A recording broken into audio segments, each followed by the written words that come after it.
Hello everyone, this is Taki from bigheadtaco.com and welcome to my first YouTube video where you only see my hands. This is my unboxing of the brand new XF 8-16 lens. Thank you so much Fujifilm Canada for sending this to me untouched so that I can do this video just for you guys, just for you guys. So let's start the unboxing video now.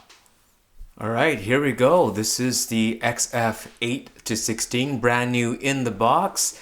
And just like all the other X series lenses, nice boxes, nice and black. And it has a real nice premium, kind of a matte black feel to it. And so let's just open this all up here. Does anyone really care what's on the outside of the box? Not really. So let's figure out the opening spot, which is right here. And as you guys can see, I kind of have to unbox it upside down. I haven't figured out a way of how to have the camera in behind me, but this is the best way for me. So hopefully I'm unboxing this upside down from my perspective. So hopefully this looks all right for you. And what you get often with the Fujifilm lenses, I'm not sure if the other manufacturers do it. I don't really think so. But even for the cheaper lenses, they do give you a nice pouch to put the lens, and this actually feels really nice. Wow, it feels thicker and kind of velvety. It's thicker than the other ones, and I think it's because it is that red label lens, kind of their Pro Series lens. So this is a really nice. It has like the nice Fujifilm on you, if you can see that there. So this is a really nice lens, kind of a pouch that you get with this. And here's an owner's manual and worldwide network of, where if you need it service, if you're maybe not in the country that you bought it in and you need something fixed or service, you can look that all up in here. But I like physical owner's manuals, especially when there's things that you can program into the lens. I don't think there's any programming with this, but it's still nice to have, so that's good. And now we're moving down into the next. How do I figure out the next layer here without breaking it? How does this open here? Oh, here we go. So this is how we open it. Let's just move this completely out of the way. Let's open this here. And nice protector here to keep anything from shifting in transportation. Now this is a lens, and I'm gonna just see if there's anything else in this box, which I don't think so, because I know a couple of things about this lens. There you go. So there's nothing else left in here. So that's the box, and we can do away with this now. Now here is brand new lens, unopened, untouched. Thank you, Jennifer, for sending this out to me. She knows, she's been told that I like these lenses. Whenever they send stuff out to me that I want it untouched, I want to do an unboxing. So this is an unusual lens cap they have, and you'll see in a second why it has this weird kind of a cup-like shape. So remove this, and as I mentioned, this is one of their premium red label kind of lenses, and that goes along with the, let me just think off the top of my head, I know the 16 to 55 f2.8 constant has that, and the 50 to 140 f2.8 has that, and this has this as well. In terms of, man, this is a heavy lens. This is definitely a premium. There's 20 elements in here, and half of the 20 elements are special lenses. I think there's 4 spherical, 2 or 3 ED, and then 2 or 3 special ED, and then there's nano G coating. This is a very, very, very special lens that needs a lot of correction because the field of view is so wide, 8 millimeters, so it is a 12 millimeter equivalent in full frame. You're bending in so much light, and then you have to correct it to go back in straight. You need a lot of lens elements to correct that.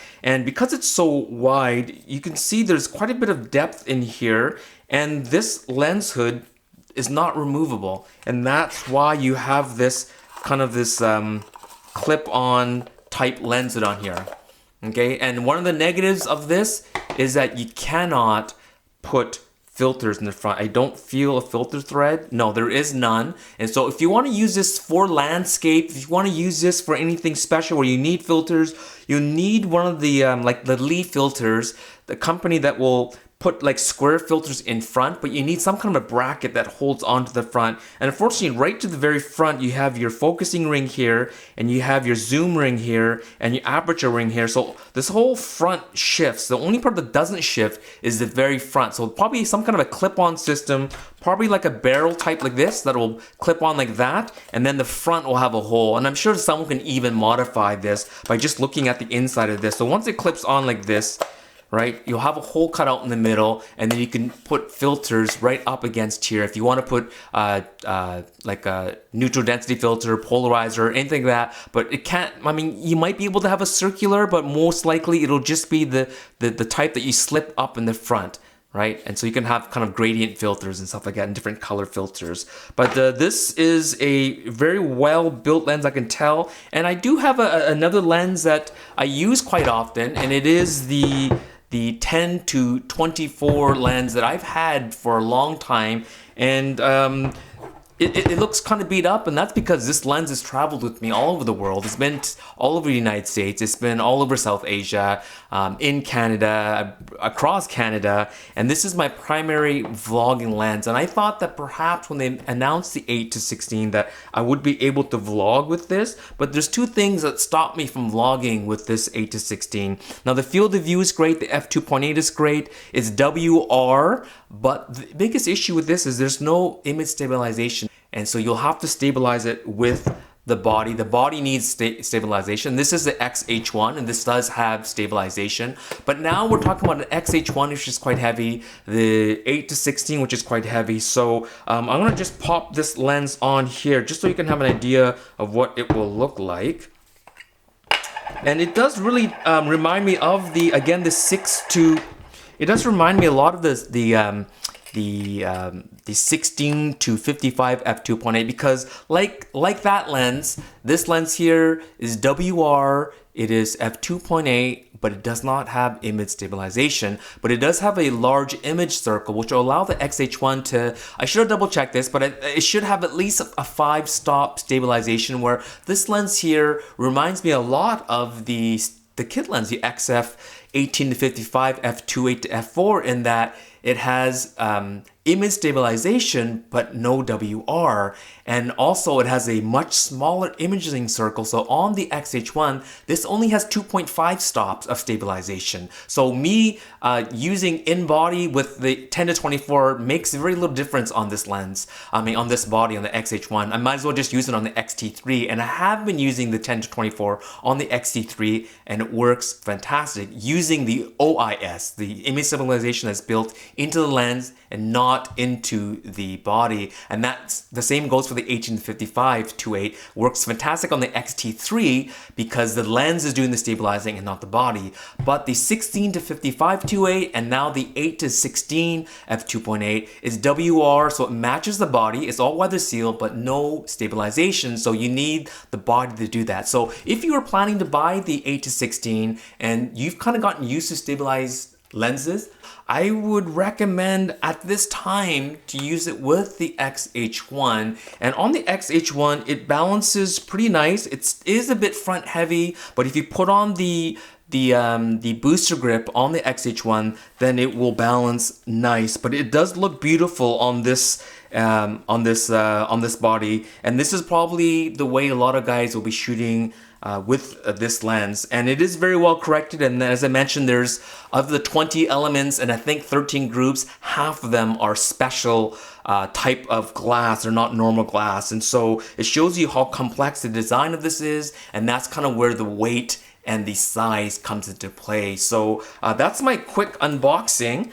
of the XF 8 to 16. I will be doing a lot of comparisons with the 10 to 24, but I already know from what I've already seen, this 8 to 16 is definitely be more corrected. Image circle is much larger, so in terms of using it with the X-H1, it'll be better stabilized using the IBIS system in here. It'll be sharp right to the corners. The 10 to 24 is a beautiful lens. It is sharp to the corners once it's stopped down to at least 5.6, if not f8, when I do shoot with this and I want it sharp to the corners, I do actually shoot it at f8 if I really want it sharp. With this 2.8, I'm sure even at 2.8, it's sharp to the edge. And I've seen images out of this. It is very well corrected, but you know, there is a cost to that, which is size and weight. And you can see right here the difference between these two here. And let me just flip it around again. Again, I'm doing all this upside down. You can sort of see the size difference right here between the XF 8-16, f2.8, and the 10-24 f4. I love the range of the 10-24. I love the size of the 10-24. I can live with the f4. I wish this was WR. And then the opposite with this is, you know, I do like that this is 2.8. I do wish it had image stabilization. If it means that this has to be an f4, then I can live with that. If this was an 8-16 f4, image circle was slightly smaller, but with that they can put in optical image stabilization. I think that would have been a great compromise, but this is kind of a no compromise lens, and hence there is no image stabilization. And so for those of you that need something that's ultra wide, if you're doing architectural or you need any kind of a photography where you need to get up close to the subject, and then there is going to be separation between your subject and the background, something like a super ultra wide like this lens, the 8-16,